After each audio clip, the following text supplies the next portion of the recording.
A nivel Rosario más cerca. Bueno, y qué bueno que continúan con nosotros aquí en Más Cerca. Es momento de conversar con gente de primera línea, gente de primera.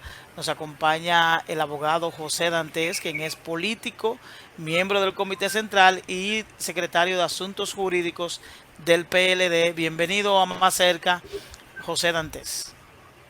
Bueno, muchas gracias. Buenas noches a todos ustedes, a Nibérica, Marisol y a ti. Claro está, Lali. Gracias por la invitación.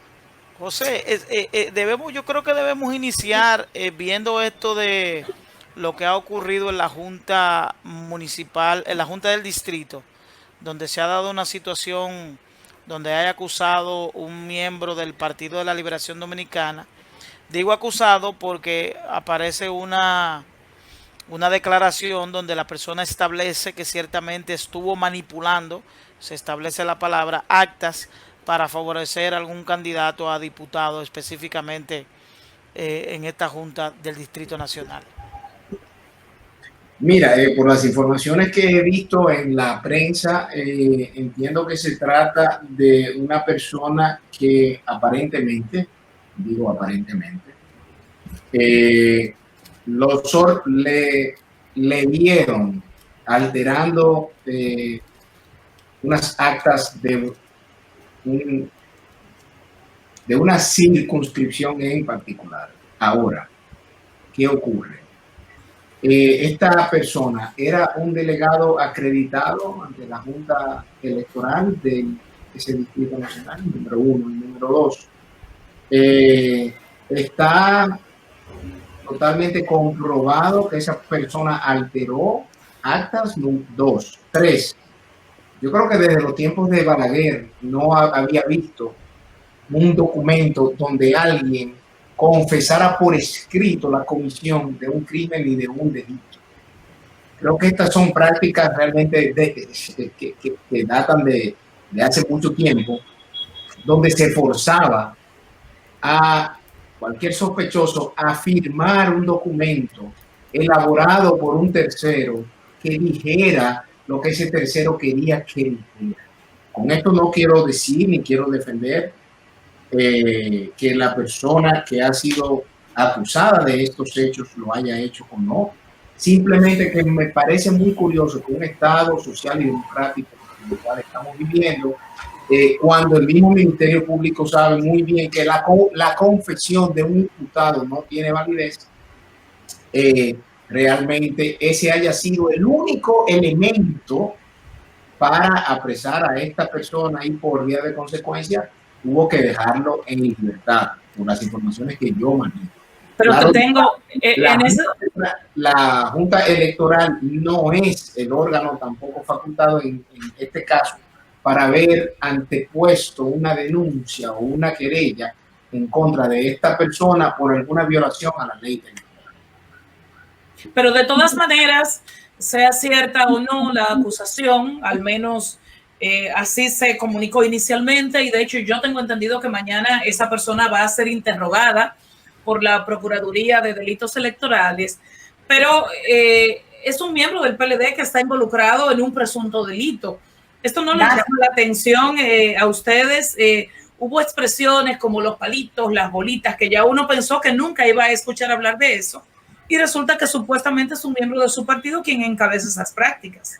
Y sobre todo, a nivel Dantes, un hijo de una diputada que también corría por el mismo puesto. Miren, sea hijo de una diputada, sea hijo de un senador, sea hijo de quien sea miembro de nuestro partido o sea miembro de otro partido, nosotros no apoyamos ni respaldamos bajo ningún concepto los hechos ilícitos, la violación a la ley, sea quien sea, se trate de quien se trate, y la responsabilidad penal es personal. Si se determina que esta persona efectivamente violó la ley electoral y cometió una infracción de este tipo, entonces en todo caso la Fiscalía Electoral deberá demostrar qué elementos tiene en contra de esta persona, y si se determina su culpabilidad, pues lamentablemente será condenado.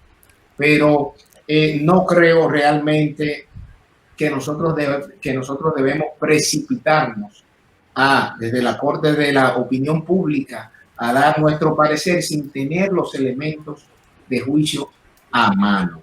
Esto no quiere decir que no haya pasado lo que se ha denunciado. Ahora, también hay algo que es lo que se llama el debido proceso. Yo espero que en todo caso se haya, porque, ojo, no acepto ese tipo de de comportamientos de parte de esta persona ni de ningún activista de ningún partido político. Pero yo espero que en el caso de él o en el caso de cualquier otro que se pueda determinar, pues se guarde ese debido proceso de ley que manda tanto la ley como la Constitución. Y si se determina que él realmente es el autor de una infracción de tipo electoral, pues que le sean impuestas las sanciones que manda la ley electoral número 15. Dantes, sí. Parecería que todo ese proceso electoral que marchó muy bien hasta después de conocido los resultados de la presidencial y los senadores, estaría como en juego que se tire por la borda, algo que un proceso que iba tan bien, porque también hay otras denuncias de irregularidades y de delitos electorales. Por ejemplo, Demóstenes Martínez en Santiago ha hecho también denuncias de ese tipo, y en otras demarcaciones también en Santo Domingo Este y Santo Domingo Oeste. Hay candidatos incluso del PLD que están pidiendo documentación para sustentar sus denuncias. Ahí vas, o sea, ahí voy. Oye, están pidiendo documentación para tratar de sustentar sus denuncias. Lo que ocurre es que lamentablemente aquí en la cultura política hay un hiperdenuncialismo, si existe esa palabra, sobre cosas, pero muchas veces, no por el simple hecho de que tú lo digas, significa que han pasado. Ojo, si en este caso en Santiago tienen las pruebas, ese candidato, de quiénes fueron los que le hicieron fraude, él debe presentarlas. Pero cuando yo leo sus declaraciones, simplemente veo una expresión muy generalizada donde no imputa de una manera personal a nadie sobre el hecho que él está denunciando. Entonces yo creo que ese tipo de denuncias realmente deben ser más serias.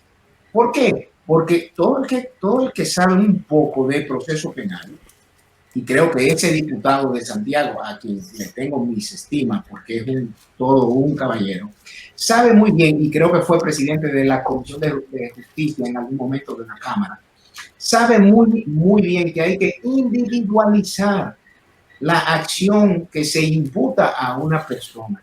Entonces, cuando tú hablas de sentido general, que hubo fraude en la contabilización de los votos, en las mascotas, los cuadernillos de ese nivel de la Diputación y del D1, pero no identificas de manera precisa y concordante en qué consistió la alteración, quién es el autor de ella y en qué colegio se produce, realmente no estás haciendo una responsable.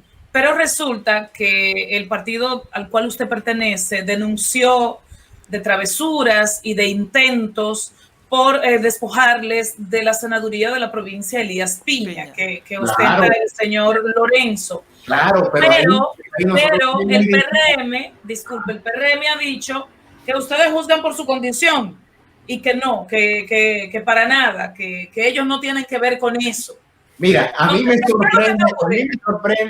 sorprende mucho lo que mi gran amigo Orlando Jorge Mera dijo, de que ellos no tienen absolutamente nada que ver. Ahora, yo te invito a que tú veas un video de CDN, valga la cuña gratis para ellos, donde una turba se presentó hoy ante la Junta Municipal de Comendador y de Bánica, donde ellos dicen que si no se recuentan los votos, allá va a haber sangre, derramamiento de sangre.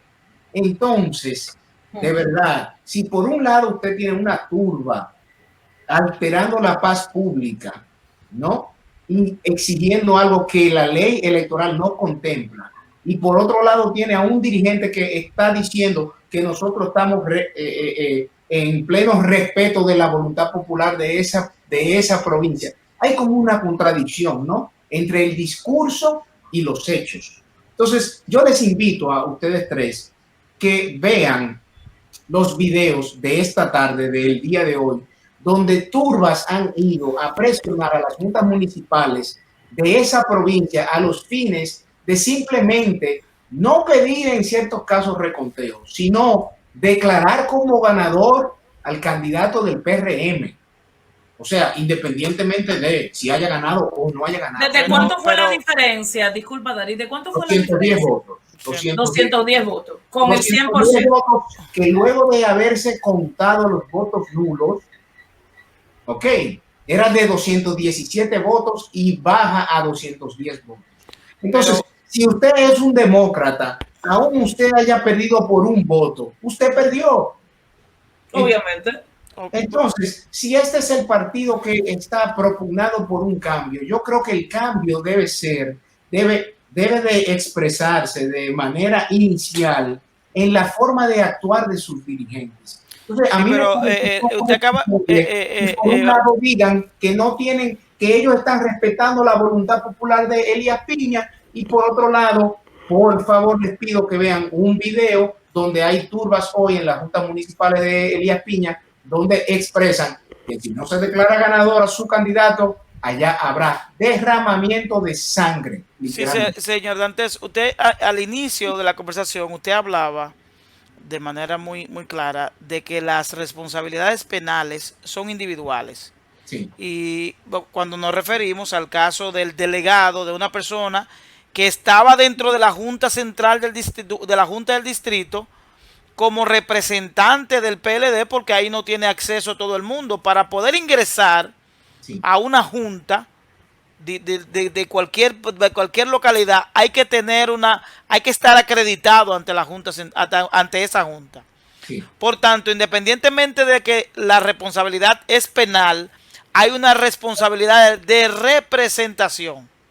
Claro. Entonces, si allá las acciones de Elías Piñas son propias del partido, de que esas personas fueron dirigidas como turbas allá por el partido, entonces el señor que participó en la Junta del Distrito, él fue de carácter individual, él fue individualmente, claro. Y por tanto sus acciones son individuales. Es que tú no puedes atribuirle el hecho que esa persona hizo en la Junta del Distrito a un grupo de 30 o 40 personas. Ahora, a un partido. Elías Piña, ni a un partido tampoco. Porque esa persona era asistente del delegado político ante la Junta del Distrito, el señor Pujols.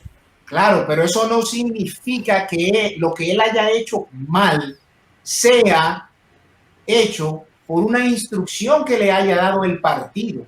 Pero ahora, allá en Elías Piña fue una instrucción del partido. Bueno, discúlpame. Cuando hay 40 gente presionando en cada junta municipal con pancartas hechas, con pinturas, con, ¿cómo se llama? Altoparlantes. Sí. Altoparlantes.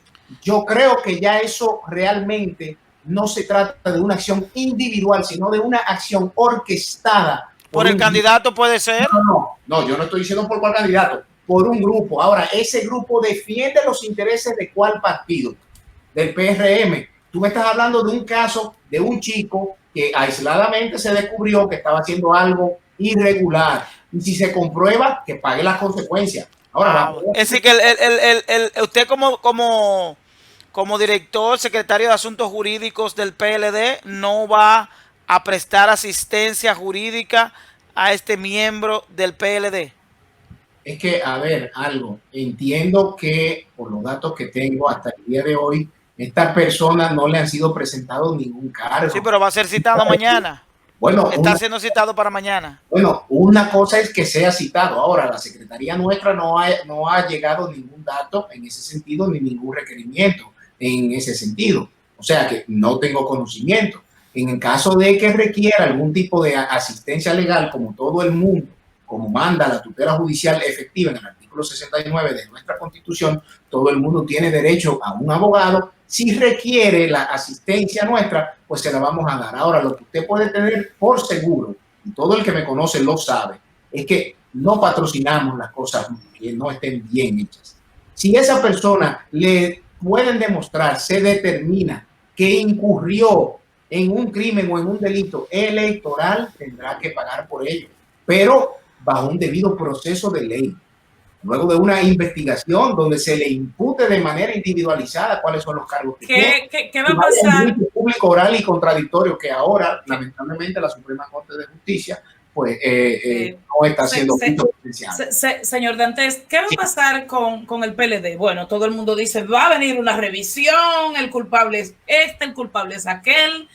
De hecho, al proyecto Gonzalo Castillo, que impulsó obviamente Danilo Medina, pero hubo como una parte del PLD, sobre todo la más viejita, que no se integró, por lo menos pareció que no se integró. Entonces, ¿qué debe ocurrir ahora? Porque lo que ocurrió se supone que tiene responsables y lecciones y oportunidades. Dice, tal y como usted dice, o tal y como tú dices, si tú me permites llamarte tú, pues tú eres que yo. Pero por supuesto, yo lo autorizo, yo se lo autorizo. Todas estas personas, cada quien sí tuvo una función dentro de la campaña.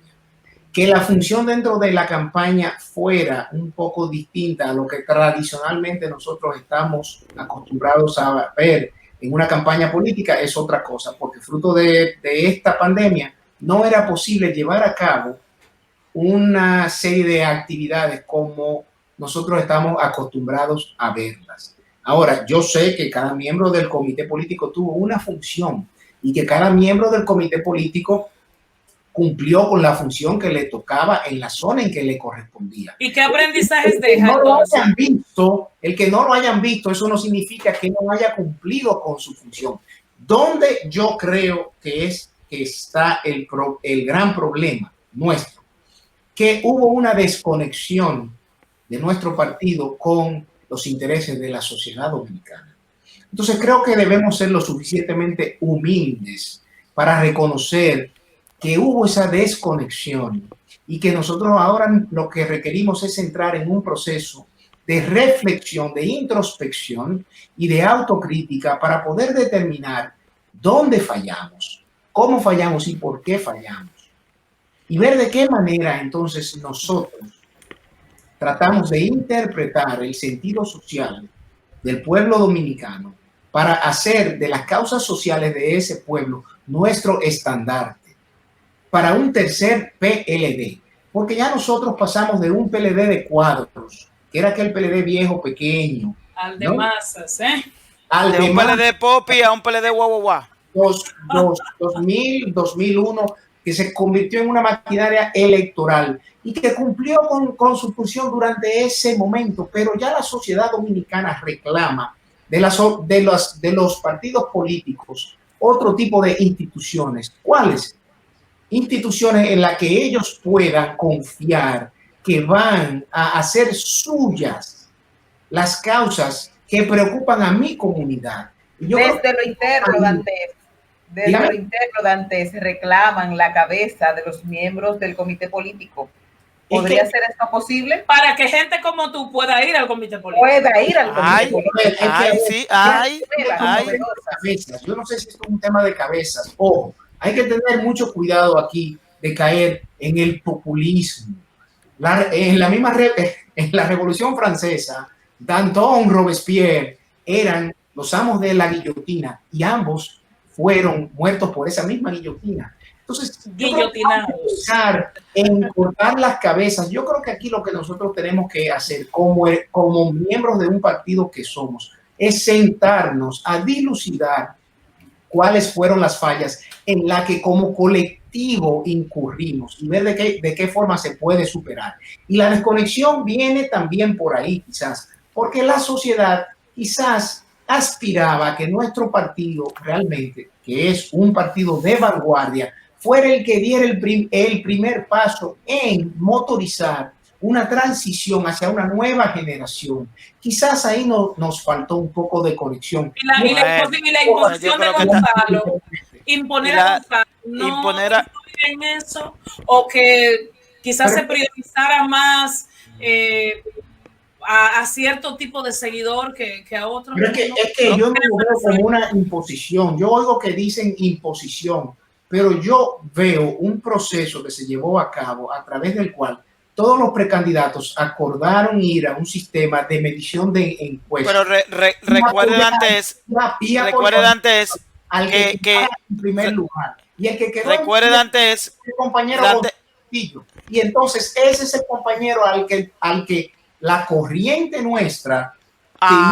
Pero recuerden antes que Gonzalo Castillo no estaba entre el grupo de los aspirantes que había decidido, que había acordado irse a una medición. Gonzalo no estuvo en ese grupo, incluso hay un video que lo recrea, donde el propio secretario general, frente a una pregunta, establece que Gonzalo no es parte de este acuerdo. Se acordaron todos los 7 candidatos y luego viene la imposición a Gonzalo Castillo. Es que vuelvo y digo, no lo veo como una imposición porque no hubo tal cosa. Sí, tú tienes razón en el sentido de que al principio, los precandidatos que publicaron de una manera, vamos a decir, constante, que tenían un proyecto presidencial, fueron otros. Gonzalo no lo hizo. ¿Por qué? Porque Gonzalo, por las razones que fuera, estaba atendiendo otras cosas. Ahora, yo eso lo vi como el síndrome del niño que nace del número 2 o del número 3 y que los hermanitos que ya están ahí sienten celos porque ven que los padres le prestan más caso, más atención al recién nacido. Porque incluso de esos precandidatos, solo visualmente se integraron de manera activa 2, y que fue el caso de el arquitecto Andrés Navarro y Domínguez Brito. Luego Amarante Baret no se vio por ningún lado, el caso de Segura tampoco se vio por ningún lado. Es decir, que y Reinaldo, que ya por un tema de salud también. Por un tema de salud, Reinaldo Pared no pudo integrar. Sí, pero en el medio del tema de salud, él estableció su diferencia. Claro, pudo haberla establecido, pero no lo veo como una imposición cuando hubo reglas de juego. Cuando usted se somete a unas reglas de juego, usted gana o pierde sobre la base de esas reglas de juego. Entonces, si esas reglas de juego era seleccionar al que más popularidad tuviese en las encuestas, que decide sumar a alguien, dice, yo quiero participar. Y otros participa. O sea, ¿por qué te voy a negar la oportunidad de participar? Finalmente, gracias a José Dantes. José Dantes, gracias por acompañarnos en Maceta. Ya se acabó el tiempo. Sí, ya se acabó. Hablamos de verdad. Yo tenía otra, Dantes, pero se acabó el tiempo. Eso es garantía de regreso. Garantía de regreso. Hemos hablado con José Dantes Díaz, secretario de Asuntos Jurídicos del Partido de la Liberación Dominicana, miembro de su comité central y quien apuesta a una renovación y a una revisión también. Gracias por acompañarnos. Seguimos con más cerca. A nivel Rosario, más cerca.